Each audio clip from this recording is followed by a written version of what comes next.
Heaven knows we need never be ashamed of our tears, for they are a rain upon the blinding dust of earth, overlying our hard hearts. I was better after I had cried than before, more sorry, more aware of my own ingratitude, more gentle.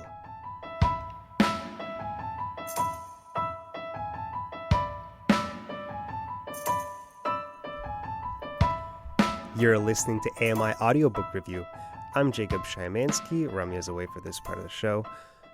That was a quote from Charles Dickens having to do with the beautiful restorative power of openness and vulnerability. Beautiful analogy of tears being rain that wash away the dust on earth.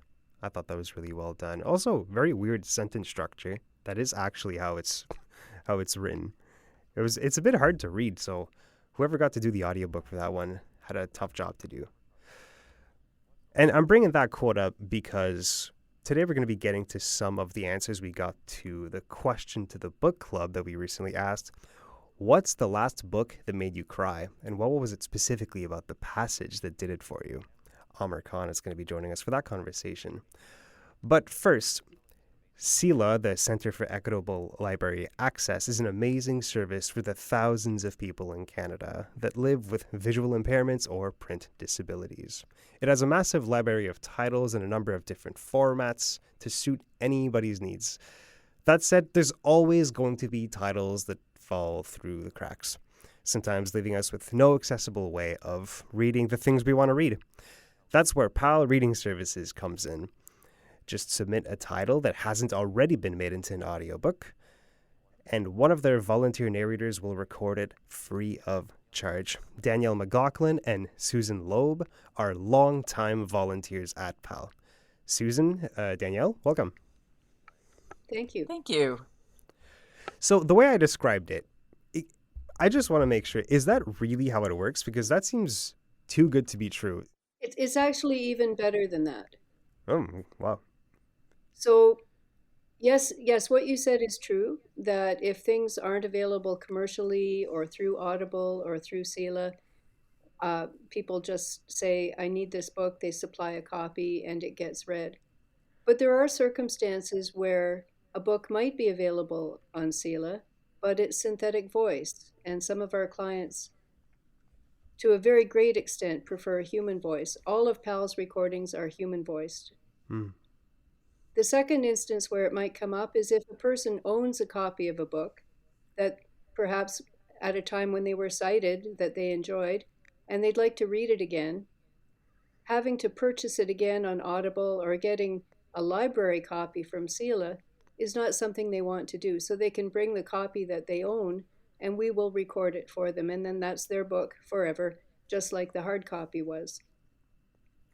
And when one of your volunteer readers finishes reading any book that gets submitted, is that then submitted to an archive somewhere like CELA or the local library? No, Oh, because interesting. the contract is between the client. It's an individual service offered under the Copyright Act. An individual can request an accessible copy of a text free of charge, without further payment. So if you buy a book and then you need an accessible version, you don't have to pay to get it. Okay. And are there any restrictions as to who can partake in the service? No. Brilliant. People can Wow. self-declare. People self-declare that they have some disability relating to accessibility, and we provide the service. And I'd like to back up a little bit and ask something about like the history, because having a book read to you is a very old school way of doing things, like before audiobooks were really mainstream and readily available. How long has PAL been around and how did it get started? Next year will be the 50th anniversary. And it was 50th, founded wow. by a guy named Jim Hamilton, who was a student at OISE, because he was a blind guy and he couldn't get his books read, and his blind friends couldn't get their books read. So they founded a self-help group and funded it through a local initiatives grant And eventually it became a registered charity and did a lot of academic work for the Ontario government and continues serving clients to this day. And Danielle, how big is the roster of volunteer readers? It fluctuates depending on a whole bunch of things. There are people who've been volunteers, Susan, would you say, for over 20 years? And then there are newcomer, even longer than that, I think. And there are newcomer volunteers. I think that there is an audition process for people to become volunteers. So, it's not just, I want to do this, let me in the door. There's a test that people take. They audition for it. And I don't know what the current number of active volunteers is, but over time, there have been quite a few. Susan, do you have an idea of what that number might be? No, I don't have an actual number.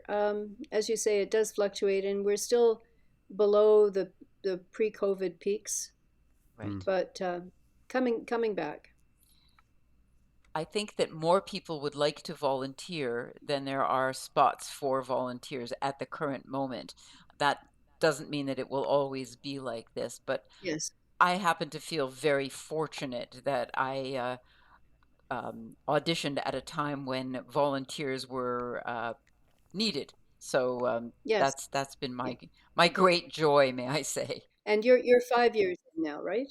Yes, yes, I've been, and I feel like a relative newcomer compared to some of the people who've been there for much, much longer, and have read a wider variety of texts than even I have. And Susan, how long have you been at PAL? I've been involved off and on since the late '80s. Wow. Not continuously, but first as a reader and then eventually as a board member. So, Danielle, you mentioned earlier that your volunteers still have to go through auditions to be volunteers at PAL, which speaks to the fact that you guys still have a level of quality that you expect, even though this is a free service run by volunteers for the most part. So when you're getting a product, when you're getting something sent back to you from PAL, it's always going to be in good quality. And I think we have a good clip of an example of you you're reading one of your own works, actually, but it's just to give an idea of Danielle's narration here. Welcome to our city. This is the place where Mayor Mo, my fellow city councilors, and I have a big job to do. We were elected by the citizens of the city to keep it safe, peaceful, and prosperous. But because the citizens have very different thoughts and beliefs, not to mention their different shapes, sizes, and colors, this can be pretty tricky. Sometimes Mayor Mo and City Council need to come up with new laws so that things keep ticking along smoothly.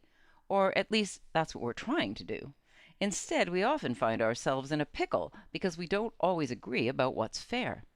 The city is a democracy, which means the citizens elect government representatives to make important decisions on their behalf. You live in a democracy too, and like the citizens of the city, you have certain rights and freedoms. Danielle, what was that you just read? That's something that you wrote a while back, eh? Yes, that's right. In 2016, after I had retired from my position with the Canadian Civil Liberties Association, where I had an education program for people of many different ages, I wrote this book called That's Not Fair, because that's what kids say all the time. And Mm. it's a kind of primer on getting to know your rights and freedoms for kids who are, say, 7 to 10 years old. And it's a bunch of stories about an invented city where the mayor, who's a bit of a goof, keeps making all kinds of mistakes, and then the city councilors have to figure out what went wrong and what they can do to make sure that people still have access to their rights. And that's one of our clients had heard that this book was available, but not available as an audiobook. It is available as an ebook, and asked PAL to find someone to read it, and it turned out that was me. So I had the great privilege of being able to read my own book. Oh my God, full circle. What are the Yes. odds that you, as a reader at PAL, would end up being the author of a book somebody wanted read in the first place? Just That's lucky. incredible. Yeah, Yeah, it was just lucky, very seriously. fortunate. Yeah. So where does PAL fit in today's library services landscape? I mentioned earlier that it seems to be when things fall through the cracks. Is that how you would describe it? Well, I think that there are, numbers of people who have low vision or are blind or have other text-based challenges who aren't all that familiar with all of the different technologies that can be used to make print more accessible to them. And as Susan so rightly said, most of our clients, in fact, most people prefer a human voiced recording if they can possibly have it. So I think that PAL provides a unique and also a bespoke service. So as an example, we have had teachers who want something to be read that might be available at CELA, but they want the page numbers read so that they can use it for teaching purposes. Or they want some of the footnotes to a text read, but not all of them, and they're quite specific about which sorts of footnotes they would like read and which they would like skipped over. In some cases, people would like to have a description of any of the plates that might be in a book, any of the photographs or charts. And in other cases, they would prefer not to have that read out loud. It interrupts the flow of the book. In some cases, where there's a text for educational purposes, the client is very specific about how they want this made available to them. We can divide things up into chapters, we can divide it up into segments, we can specify how the notes are read. Are they read at the end of the book? Are they read interrupting the flow of the passage? Are they read at the end of passages? So there's a lot of very specific stuff that comes to PAL that we are able to fulfill because we have real life human beings. Fascinating. Okay, so people can ask for very customized deliveries of these books in very specific formats. Um, can you think of any especially unique requests that you got in terms of like formatting and delivery, Susan? Well, the one example that comes to mind is we have a client who's a retired engineer, and his request was all the books that I can get easily are bodice rippers, and I don't want to read bodice rippers. I want to read technical books. I want to read scientific books, and I think that's increasingly our niche. That there are things that are just not suitable for mass market audiobooks. Um, if you're a retired professor or a retired teacher of mathematics or a retired economist, you probably have things to read that you're desperate to read, that you're grieving not being able to read anymore, that you just can't find otherwise. So you two must find yourselves reading some pretty niche things like math textbooks and science textbooks and very technical manuals. What is it like reading through those things, especially out loud? And like you must do a lot of research for pronunciation and Well, I was laughing when Danielle was reading her the clip that reading her piece where she said that her book was a primer because I remember long debates about is it primer or primer, and um, so we consult with staff, we consult with dictionaries, we consult with online dictionaries to say how exactly is that pronounced in that context, and of course it is primer, but people want to say primer. And that's I must say that when I auditioned, I was warned by Susan, you had better know how to use a dictionary because you are given a list of words that do not appear every day in the newspaper, for example, and you don't have three chances at it. You have to know the correct way to pronounce it. So while you're reading, and may I add that one of the real challenges is you're reading it at first sight. So it's not as if you've Yes. had a chance to take the book home, study it, then come back and record it. You're recording it cold. So you had better be able to pause, use a dictionary or some other source to find out is it primer or is it primer? And and who says, is that an American pronunciation? Is that a British pronunciation? Yeah. Which one Mm. are we using? So Yeah. you have to be on your toes quite a lot. And when it comes to reading such things as math and science, may I say that for me, there was a very sharp learning curve, and I am so grateful to our Right. client who has requested books. And when Susan was talking about, beloved books, one of the things that I noticed with this particular client is some of the books that he wanted read, which are never going to be available as audiobooks or even ebooks. They were very soft and well loved. I could feel in my hands that these books had been read again and again. And I thought, isn't it a Oh, privilege to be able to give him back access to a book that clearly has meaning for him? there's something beautiful in a beat up book because you just know it's been read over and over again. And the way you describe this entire process of doing research and sitting down to read sometimes pretty lengthy books, you wouldn't do that if you didn't like the work, That's right. Yeah. right? On a volunteer basis, especially. Um, are there any especially noteworthy books that you remember reading as part of your work at PAL? Susan, what about you? Well, I'll go first. My background was in science, so I got given a lot of uh, accounting, biochemistry, geology, stuff like that. But what I most remember is having the opportunity to read history, sociology, because I'd never studied those subjects. Mm. And I thought it was terrific. It was like going to school again without any exams. Nobody was going to grade your papers. Didn't have to pay any tuition. It was fantastic. I agree wholeheartedly. It's, the first book that when I first volunteered that I was given to read was a biography of Elvis Presley.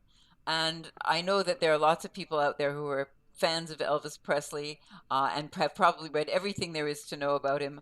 I don't happen Hmm. to be one of them. I learned way more than I could possibly have imagined about the life of Elvis Presley.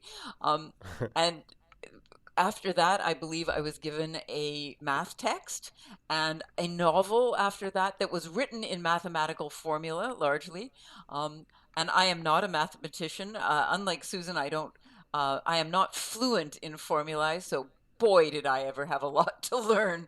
And again, so grateful as Susan is for the experience of learning how to read formulae out loud. I have the enormous fortune of being married to someone who is a scientist, and there were times where I would say, "Okay, I'm going to return to this chapter after next week." After I've taken this bit home for my husband to tell me how to read it in words and then bring it back. And phew, that was a great Right. relief to be able to do that.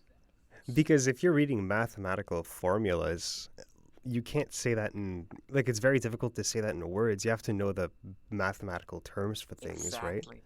That's right. There, there is a resource in the office, Larry's Speakeasy, I think it's Yes. called, and it goes way back before my time, back to the 70s, where somebody took the time to write out how to say some of, et cetera, et cetera.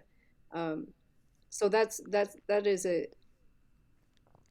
a good resource, but you still have to look it up every single time, unless Exactly. until you've absorbed it. Yeah, Yeah, and there are things that it doesn't cover, yeah, certain kinds of formula. So yeah, and by the way, Larry's Speakeasy, as I mentioned, is a very soft book. It's been used yes. again and again and again by many of the readers at PAL. So if somebody is interested in submitting a book to be read, what's the process from A to Z, and how long can they expect to receive their book back?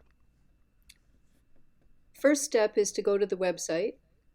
It's totally accessible. We're quite proud of the website, www.palreading, all one word, .org, and contact the office using the info at uh, facility on the website, and then have a conversation with staff about what your needs are, what kind of book you have. Staff will look to see if it's otherwise available and let you know and tell you what your options are. And then you send it in. Sometimes people purchase books on Amazon and have them delivered to the office. Sometimes they bring them in physically. Sometimes they send them in by post. Hmm. And then you play a waiting game. It would be a lie to say that there's a rapid turnaround, because it depends what else is there, and what readers are available for a particular type of book. There are a number of variables. Right. In our conversations with narrators in the past on this show, they've told us that sometimes it takes like a 3-to-1 or 4-to-1 time ratio to produce an audiobook. So if it's a 4-hour audiobook, it might take 12 hours of sitting in the booth to record it. Sometimes even more, like 16.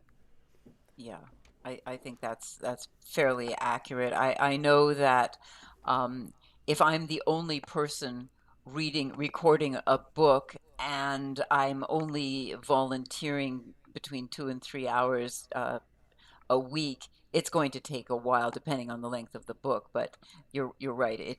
The turnaround is not speedy.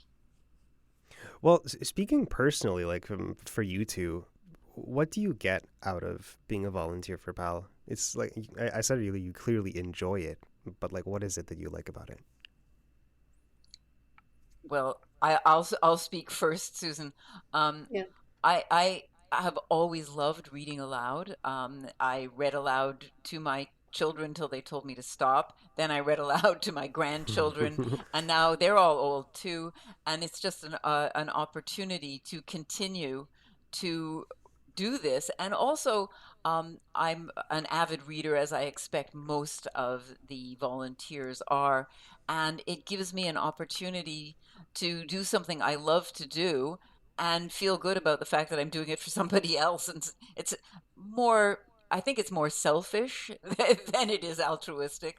I feel strongly that when I arrive at PAL in the morning, I'm thinking, I get to settle into a relatively silent room, with nothing to do but focus on the book in front of me, think about what I am reading, ensure that I'm reading it accurately, take the time that it takes. It's just, well, it's pretty much sheer pleasure to do it. And then when I hear from one of the clients that they've enjoyed the recording, it's twice as enjoyable for me.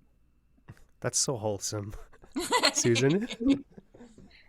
I would agree with everything Danielle said. And for me, there was always a sense of being valued, that I had skills that I could put to use, that people would find incredibly helpful in their lives, whether I'm reading a cookbook or whether I'm reading an accountancy textbook. And not everybody can do that. It's a fact.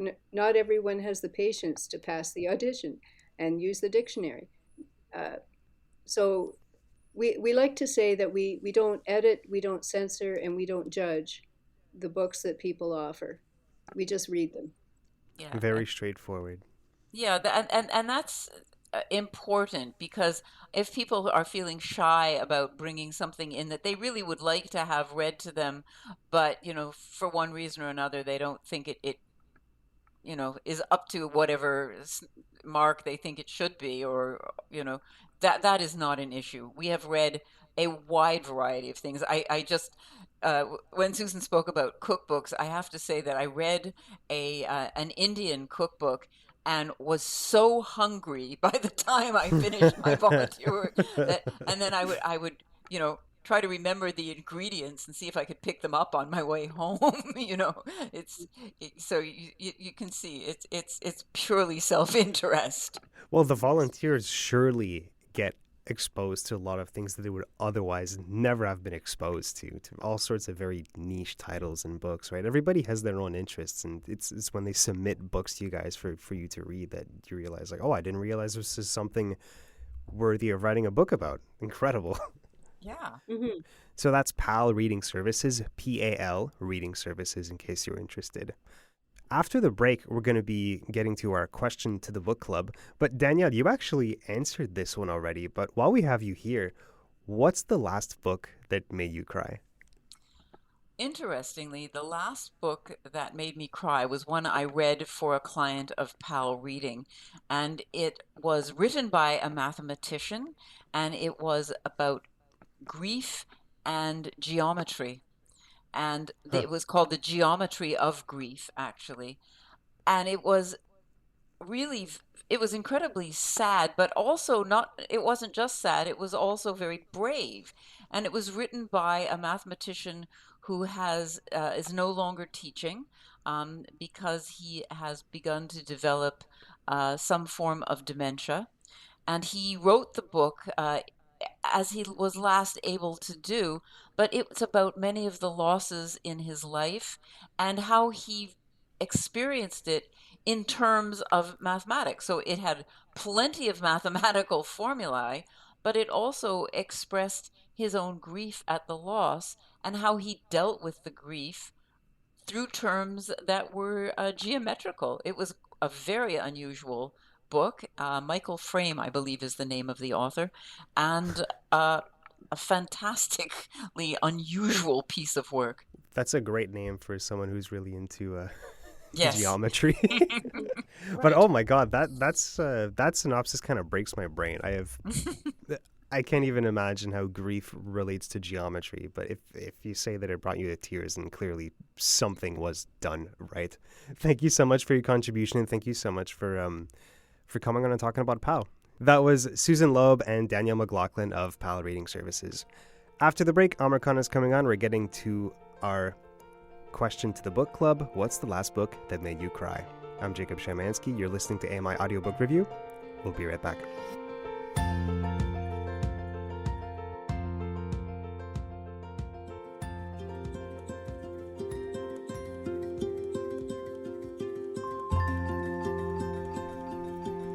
I'm Jacob Szymanski. You're listening to AMI Audio Book Review. Rabeeah is here, and joining us now, Aamer Khan. Aamer, how's it going? Great. How are you guys doing? Doing all right. So the question we For the posed time to being. the book, for the time being, yeah, it's about to get a little teary up in here, because the question to the book club this week was, what's the last book that made you cry? And we got a couple really good contributions. Rams, do you want to get us started? Like, before we get to your recommendation, Aamer, we're going to get through some of these contributions from book club members. Rams, do you want to get us started? Yes. Okay. So, one of our responses was from Julie Martin, who we know is an absolute bookworm, right? Like, she reads a lot, and she's picked up a lot of heavy books for us for recommendations, both on Kelly and Rabeeah's book club and here on AMI Audiobook Review. She was actually on a recent episode for Rapid Fire Review, but here is her response. She says, "This is an easy one for me. The Chain by Adrian McKinty.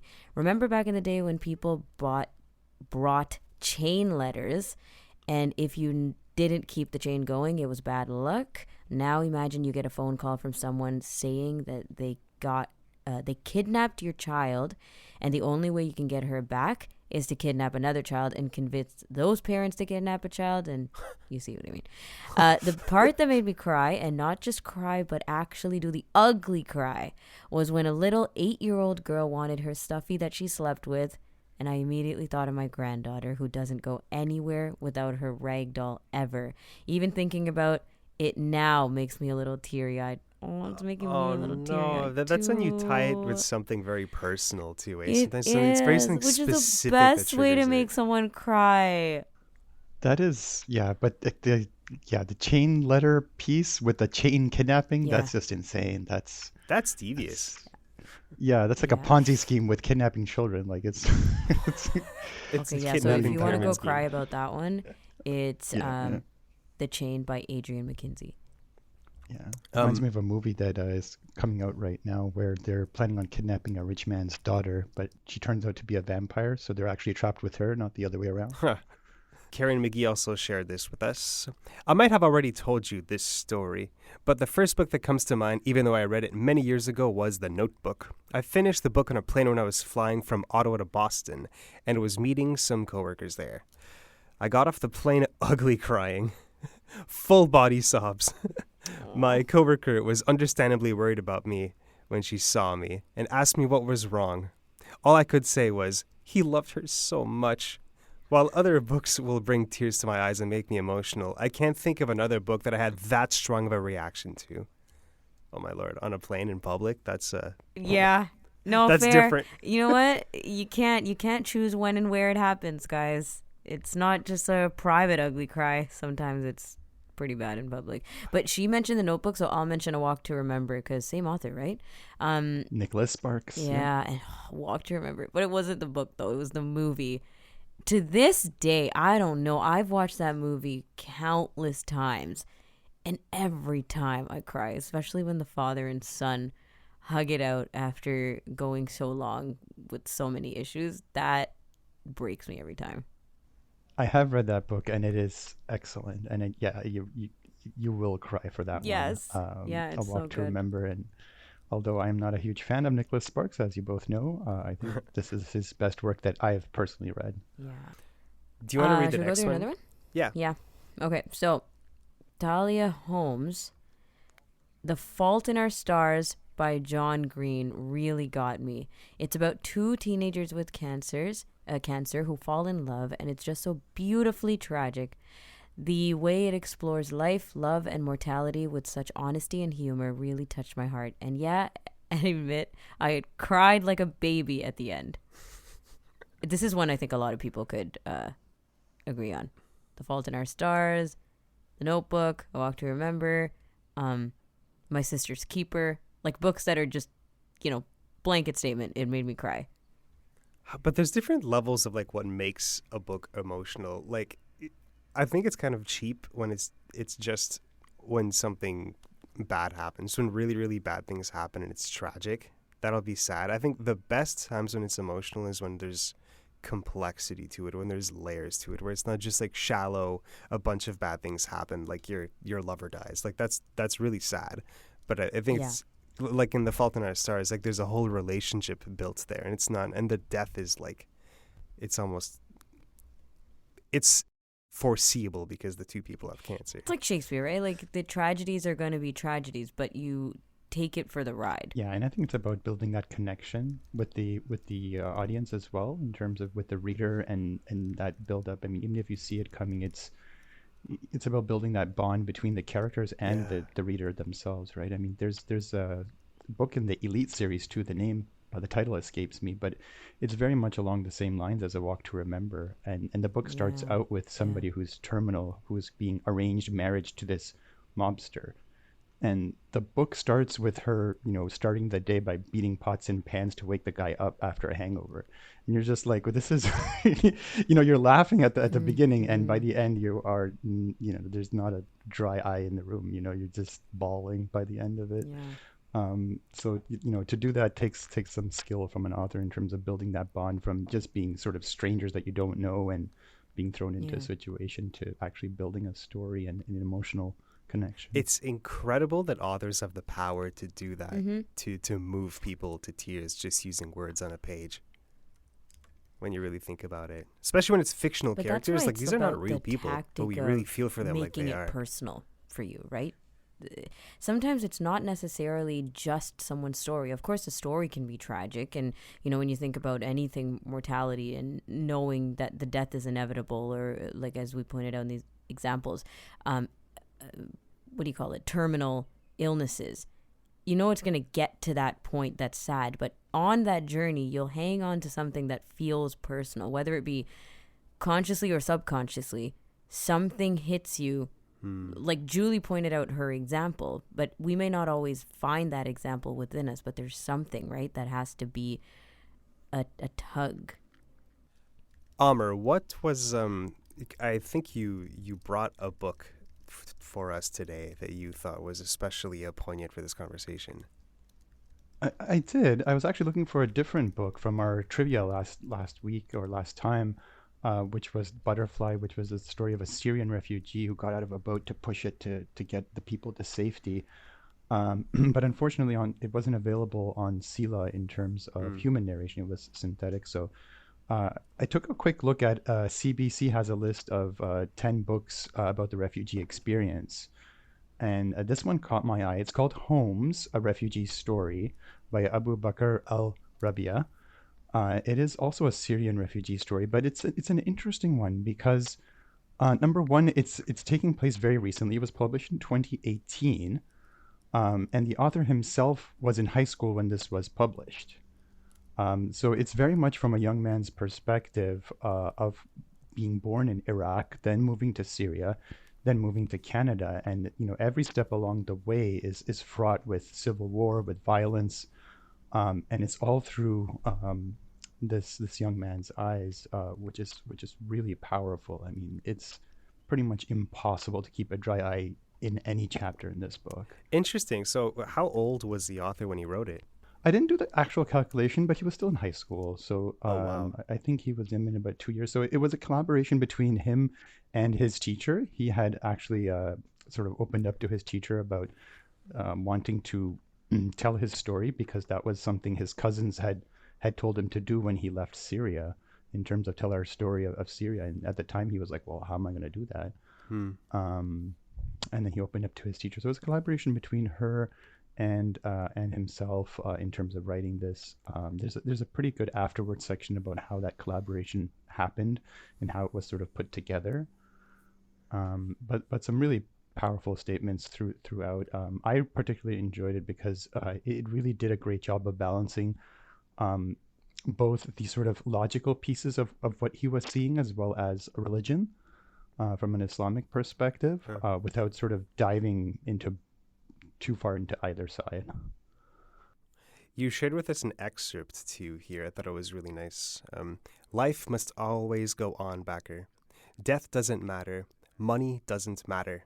Even life itself doesn't matter, son. What matters is living your life with your family, with the people you love. We love each other and hold each other hard and hold on tight. What we face together. What we face together. Together we move forward, and every little happiness we can have, we enjoy. We cannot let hatred and fear stop us from living.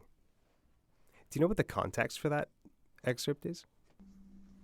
Yeah, I mean, it's when the author, as a young man, is particularly scared in Syria or Iraq. I can't remember which one, and his father basically provides this insight. And the reason why I chose it is I think it really sums up the book. I mean, you really see how committed his family was to basically trying to enjoy everything, even though, there were shootings, there were bombings. I mean, it's really relevant when he comes to Canada and he's unsettled and he doesn't know why. And he realizes it's because he doesn't hear any gunfire or bombs. And that was something part of his daily life for so long that, Wow. he was missing it unconsciously. So, you have all of these sort of things, and there's a lot about growing up. I won't say coming of age, because that's frankly ridiculous if you're under 18 and going through all of this stuff. But there's things.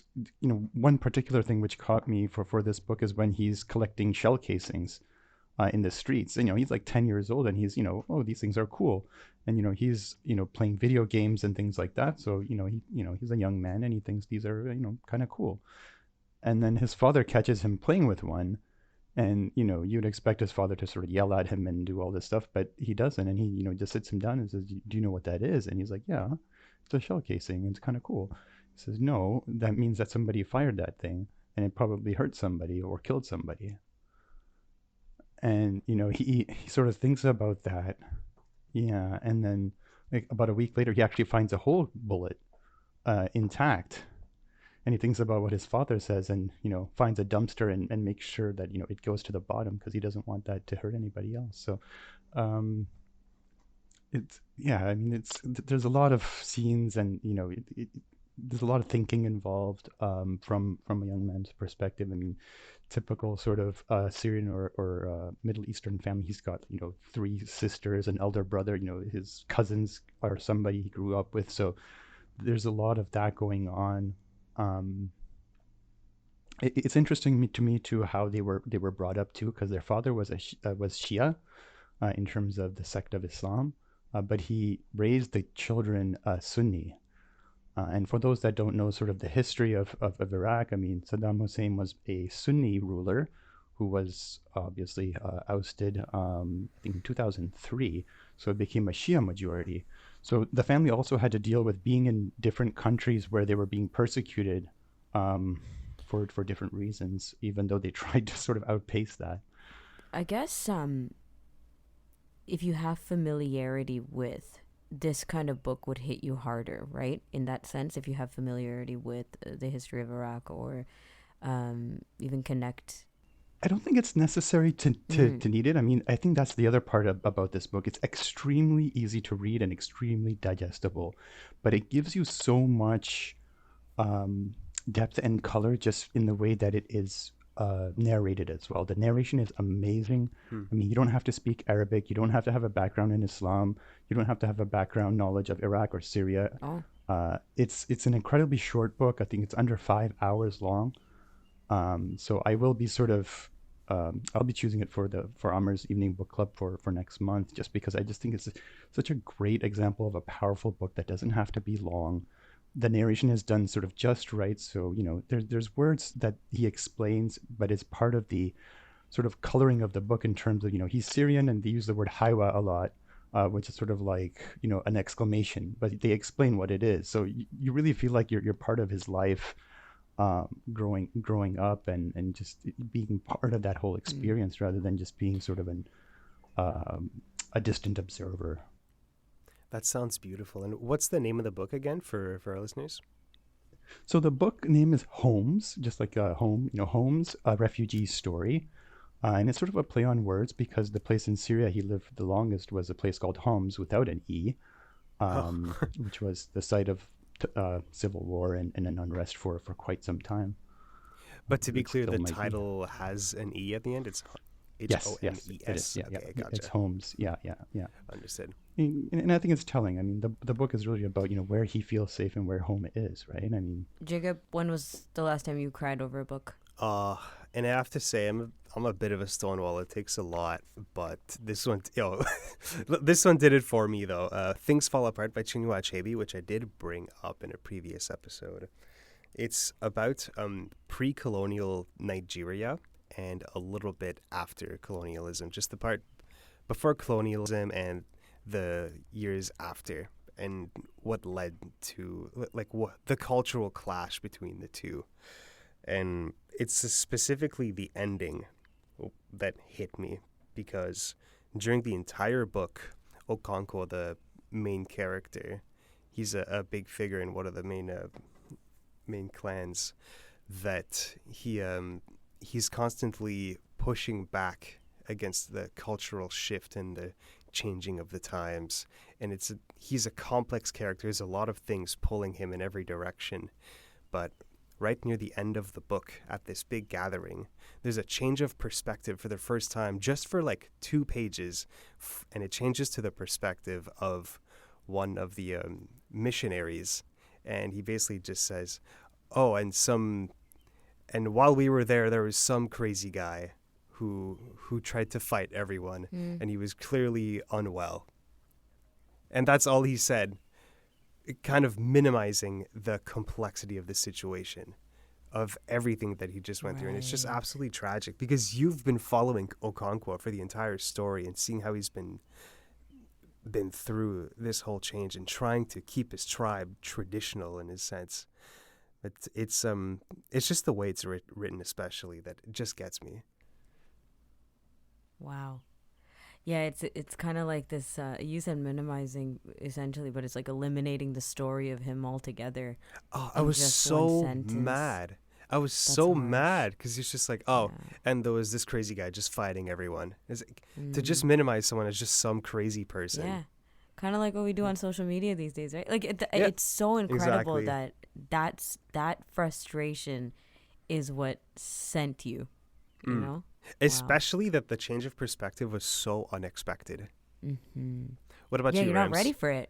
Yeah. Are you a crier? You don't even have to ask what book last made me cry. They all do. But you cried at Dr. Seuss.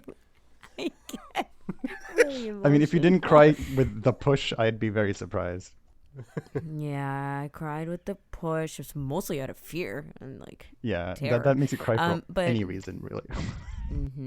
But the one that I want to shout out here, and the reason why I picked it up was because it made Dave Brown cry. So he was on Now with Dave Brown, the host, talking about a book that made him cry, and he just tossed it out as a general recommendation. I immediately picked it up because I was like, wait, I want to know what made him cry. And I cried for the same scene, but it's a spoiler, so I'm not going to tell you, but it was near the end. It was because of a death of a character, and it's called The Unbearable Lightness of Being. It's by Milan Kundera. And the whole story was, written well, not a typical book that I would have picked up, especially not for the writing style. And there's, a star-crossed lover story, but also some other things, and like the historical context of the Soviet Union conflict, things that are going on. But then there was just a moment where everything got... It's the moments, it's not just tragic stories that get me. It's the moment where something happens and you're like, oh gosh, I can't handle this moment particularly. It's not a buildup of anything.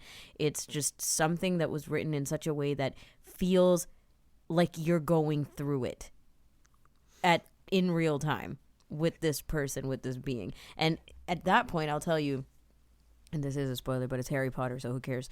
There are many characters that die in Harry Potter, right? Through books 4, 5, 6, 7, it just feels endless. But the moment that hit me was when Dobby died. Oh, the elf. Yeah. It was just so unexpected, and it literally happened in seconds. Like, there was no way to prep for that moment.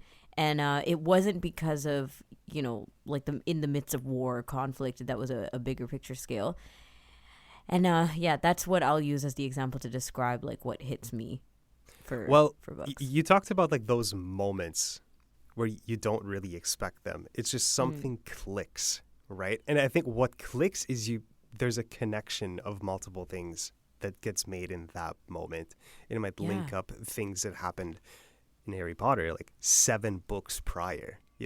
Dobby goes back to the very first book, and he's always been like this presence, and kind of links you back to the start, and it connects this one person that was kind of had Harry's back the entire time, and reminds you of the entire journey Harry and his friends went through.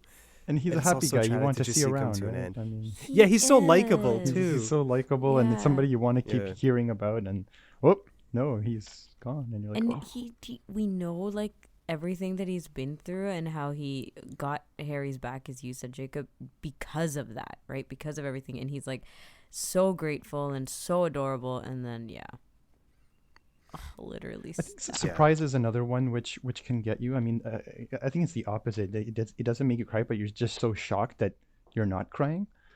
In the Scarecrow series, which is an action sequence. I mean, one of the main characters gets beheaded, and you're like, wait, what? You're like just shocked. There's no time to cry or anything, and the author actually had afterword in it in terms of explaining something, and he's like, I didn't even know she was going to die until I wrote it, and I actually had to get up out of my chair and walk around because I didn't know I was going to do that and put it in. And it's one of these action series where people typically have some strange things and may come back to life, given edge medical science and stuff like that. But I mean, with a beheading, you were like, nope, she is definitely not coming back. And she doesn't, and you're just like, okay. But there's no time to grieve. There's no time to cry. There's, it's just strange. It's interesting you mentioned that the author had to get up from his chair and process. Sometimes I wonder if these authors get as emotional as we do when they're writing. I think a lot of them do. That's a good point. Yeah, I mean, I think, you've read his book, Ramya, in terms of Stephen King. I mean, he's one of these writers that has always said, it comes out of his pen at the time. It's not something that he pre-plans and sort of manufactures. Yeah. Like, who knows if they've been on the same journey we have. We're taking in the book, right? Because, like, oftentimes writers are taking breaks. They're pre-planning. They've got an idea of what's going on with these characters and how to put that on paper. But we're just taking in the journey as it is. So it's deeper. Wow, this has been a good discussion. This has been so good. Do you guys have tears rolling down your cheeks? Not yet. Not Maybe yet? after we pick up some Okay, of well, these books. maybe the books on the CELA homepage will make you do that. I have no Maybe. clue. I haven't read any of them. End of Story by A.J. Finn. That's a suspense and thriller. Terry and Me by Bill Viggers. That's sports and games. The Women by Kristen Hanna, and that's in the family stories category. And that's it for this week. I'm Jacob Szymanski. Rabeeah Amuthan was with me. Aamer Khan was our guest. If you want to leave us any feedback, you can send us an email at feedback@ami.ca, or you can leave us a message at 1-866-509-4545. Thanks for listening.